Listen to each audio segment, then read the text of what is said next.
السلام عليكم، يا رب تكونوا بخير. النهاردة بقى هعمل معاكم بيتزا سهلة وسريعة وبسيطة جدا. هعملها معاكم في الفرن على طول كده من غير الصواني بتاعة البيتزا. بجد الطريقة دي حلوة جدا، لازم تجربوها. هتقدروا كده تعملوا كمية كبيرة في وقت قليل جدا لانها بتستوي بسرعة، غير البيتزا بتاعة الصينية بتاخد وقت شوية علشان تستوي. تعالوا بينا على طول كده نشوف الطريقة. بس لو اول مرة تشوفوني، انا اسماء شاور ودي قناتي. ما تنسوش تشتركوا في القناة ولايك وشير لو عجبكم الفيديو. اول حاجة كده هنقول بسم الله الرحمن الرحيم ونصلي على الرسول. اللهم صل وسلم وبارك عليك يا حبيبي يا رسول الله. اول حاجة كده هجهزها هي صلصة البيتزا. جبت حلة فيها شوية زيت كده على النار، ونزلت كده بمعلقة كبيرة من الثوم المفروم. هقلبه كده لحد لونه ما يصفر، وبعد كده هنزل عليه بمعلقتين كبار كده من الخل.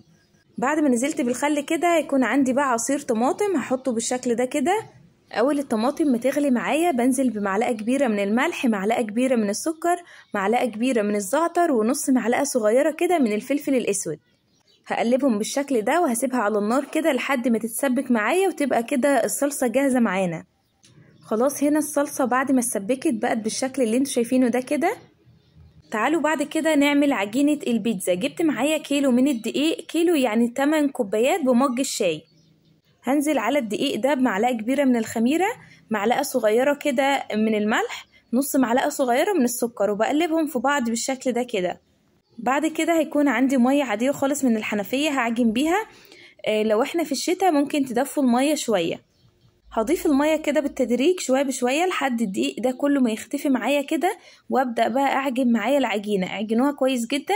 انا عايزة هنا عجينة البيتزا تبقى طرية شوية، طرية كده وبتلزق تلزيق بسيط في الايد، علشان العجينة هنا انا هفردها بايدي مش هفردها بنشابة خالص، فعايزاها تبقى طرية علشان اعرف افردها. العجينة اتلمت معايا، كل شوية بديها كده معلقة مية وابدأ اعجن بالشكل ده علشان العجينة تطرى معايا. بقت بالشكل اللي انتوا شايفينه ده طريه خالص كده وملمسها كده معايا ناعم.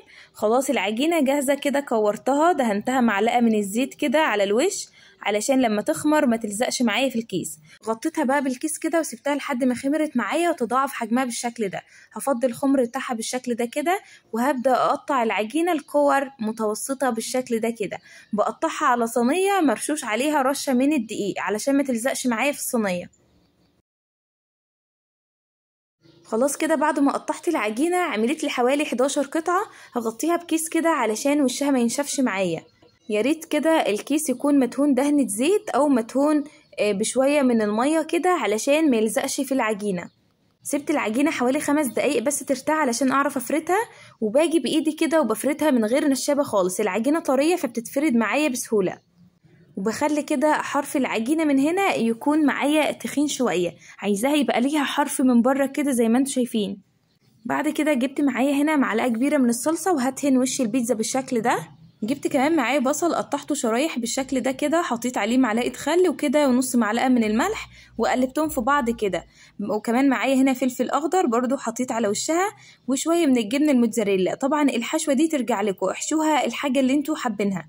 حبيت كده اعملها حاجة سهلة وبسيطة كده. بعد كده باخدها في الفرن على طول كده من غير اي صينية ولا اي حاجة، بحطها في الفرن كده على طول. هي ما بتاخدش وقت خالص، بتبقى النار متوسطة من فوق ومن تحت علشان ما تتحرقش معاكي، وتطلع تحفة زي ما انتوا شايفين كده. بجد طالعة تحفة، شكلها حلو جدا وطعمها كمان احلى.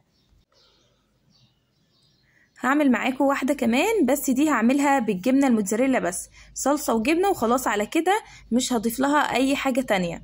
في ناس مش بتحبها غير كده، يعني يكون الحشوة بتاعتها بسيطة جدا، فحطيت كده معلقة صلصة وعليها الجبنة الموتزاريلا وخلاص على كده على الفرن على طول. لحد هنا كده انا خلصت الفيديو، يا رب اكون فدتكم باي حاجة. استنوني الفيديو الجاي، استنوني في فيديوهات كتير حلوة، واسيبكم في رعاية الله، والسلام عليكم ورحمة الله وبركاته.